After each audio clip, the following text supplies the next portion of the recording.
Eu sou a Ju Araújo, eu sou psicóloga organizacional e eu trabalho ensinando as empresárias a assumirem as rédeas das suas emoções para destravar os seus negócios, né? Tudo isso em 3 meses. E eu queria falar um pouquinho por que eu trabalho com isso. Assim, é uma coisa minha, pessoal, tem a ver com a minha trajetória. Então, acho que foi no ano de 2013, eu tive a oportunidade de prestar consultoria para o Sebrae, fazer parte de um projeto do Sebrae, na verdade, onde eu atendi muitas empresas, muitas empresas. E lá eu percebi o quanto as pessoas que empreendem, né, os empresários, eles acabam indo para essa área, muito mais porque eles são muito bons em algo que eles executam e acabam se perdendo no meio da gestão das empresas. E eu percebi que o que fazia diferença para um empresário se dar bem ou não, não era necessariamente ele saber fazer a gestão das empresas, né, fazer a gestão tipo financeira, a gestão de pessoas, mas era como ele lidava com todas as adversidades que uma empresa nos traz, né? Então, quem empreende no Brasil sabe que não é fácil.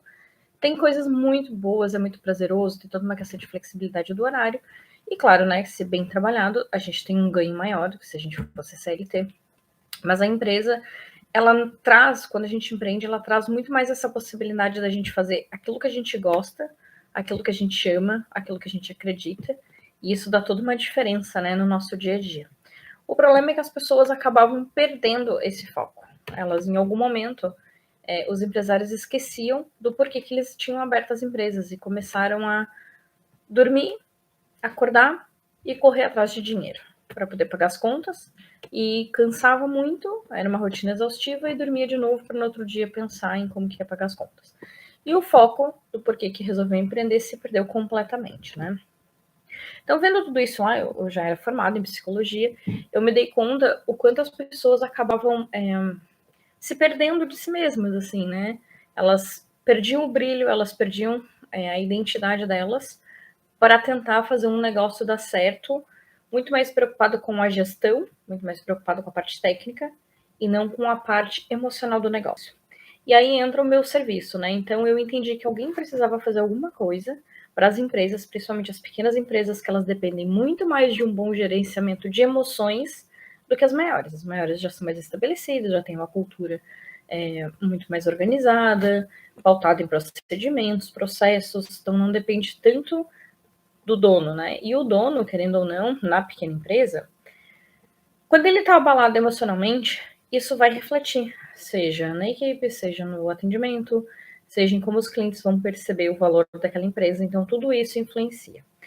Então, hoje, o assunto que eu escolhi, que é corra atrás dos sonhos e não do dinheiro, eu escolhi por alguns motivos óbvios. Primeiro, eu adoro a Alice no País das Maravilhas, né? Volta e meia eu falo dela, assim. Então, tem uma cena muito icônica para mim da Alice, que a Alice tá caminhando perdida lá no País das Maravilhas, ela encontra o gato, e aí ela pergunta pro gato algo assim, qual caminho eu deveria seguir? O caminho da direita ou da esquerda? E o gato perguntou pra ela, tá, mas pra onde tu vai, né? E aí ela disse assim, não sei, eu tô perdida. E o gato, bom, então qualquer lugar serve, né? Porque se eu não tenho clareza pra onde eu quero ir, qualquer lugar serve, né? E parece, né, uma questão boba eu trazer isso, mas se eu perguntar pra vocês, o quanto vocês têm clareza para onde vocês querem ir e mais ainda, o quanto vocês estão trazendo estratégias para caminhar em direção a esse objetivo, a maioria de vocês vai dizer que não faz isso. É surpreendente o número de pessoas que eu atendo e que acordam, trabalham, lutam atrás do dinheiro e dormem, às vezes nem dormem, tem crise de ansiedade, tem insônia, porque ficam pensando como que eu vou pagar as contas, como eu vou dar um jeito para resolver tal problema, e sempre o foco tá no dinheiro. Ok, eu entendo que estamos no Brasil, entendo que estamos passando por uma situação econômica difícil, depois da pandemia e tudo mais, toda a questão política, mas as pessoas não têm o foco do seu objetivo. O foco está na sobrevivência. Então eu vou falar que nem o gato da Alice e eu acho o máximo essa fala. O que vocês fizerem, se não for para caminhar em direção ao objetivo, tanto faz então, né? Ou caminhe em direção ao objetivo, ou o que vocês fizerem tá valendo. Por que isso? Ah, Ju, então tudo que eu fizer tá ruim. Não, não tá ruim.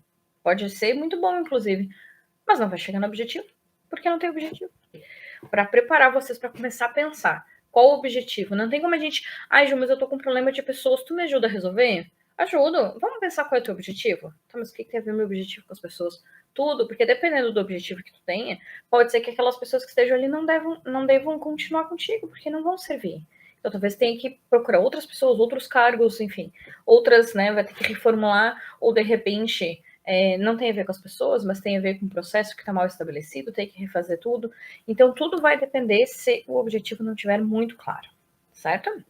Então, esse foi o primeiro motivo do porquê que eu escolhi esse tema. Mas eu também tenho um segundo motivo. Esse segundo motivo, o James, o meu marido, a gente tem uma pastelaria, né, aqui em Tubarão. E o James é um cara bastante entediado. Ele é uma pessoa que ele se entedia com bastante facilidade. Então ele já quis desistir da pastelaria muitas vezes. Eu brigo com ele. Quando começa a dar certo, ele quer se desfazer, porque o que ele gosta é de estar resolvendo problema, assim.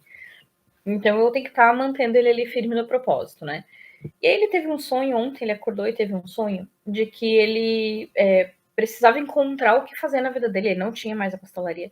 Precisava encontrar o que ele ia fazer na vida dele. E eu perguntei para ele, e o que tu escolheu no sonho? Porque eu gosto muito de entender, assim, as nossas escolhas pessoais, o que motivam as escolhas. E ele falou assim, eu tava atrás de algo que me desse dinheiro. Aí eu assim, entendi. E eu vejo isso com muita frequência acontecendo, muita frequência. Pessoas que às vezes estão migrando de carreira e elas querem escolher uma carreira baseada no dinheiro. Uma paciente minha me falou isso, acho que foi semana passada, quinta ou sexta. Ela ainda me disse, olha, surgiu uma possibilidade de trabalhar com isso, mas eu queria saber o que tu acha, porque isso aqui vai me trazer mais dinheiro. E aí a gente olha, sem que a gente perceba, eu sei que estamos no mundo capitalista, e eu sei que a gente precisa de dinheiro, e a gente quer dinheiro, a gente quer, não o dinheiro em si, mas a gente quer prosperar, né? A gente quer poder ter condições, a gente quer ter mais conforto para nós, para nossa família, mas fazer escolhas baseado no dinheiro, a médio prazo e longo prazo, isso não se sustenta. A curto prazo, ok, a gente até suporta algumas coisas, mas a médio prazo e a longo prazo começa a pesar demais. E aí eu preciso só fazer uma introdução para mudanças de gerações, né? Então, temos várias gerações. As gerações da minha avó, dos meus avós, que é os baby boomers, que nós chamamos o nome da geração, era uma geração que estava muito acostumada a passar trabalho. Então, eles passavam trabalho e é isso aí. Não reclamavam. Não reclamavam no sentido assim, não tinham para que reclamar. A realidade era passar muito trabalho. Aí os nossos avós, eles já criaram os nossos pais. Eu tô falando isso dos meus pais, né? Talvez quem tá assistindo não seja os pais, talvez seja os avós, vai depender da geração. Mas os baby boomers é o pessoal nascido mais ou menos na década de 20. Aí os baby boomers criaram seus filhos, que já eram. Aliás, desculpa, minha avó não era baby boomer, a minha mãe é baby boomer, já é da época de 40, 50. Então a minha avó criou já a minha mãe e a mãe do meu pai também criou meu pai e minha mãe já para buscar mais estabilidade, para ter uma segurança, porque eles vinham de um mundo de pós-guerra.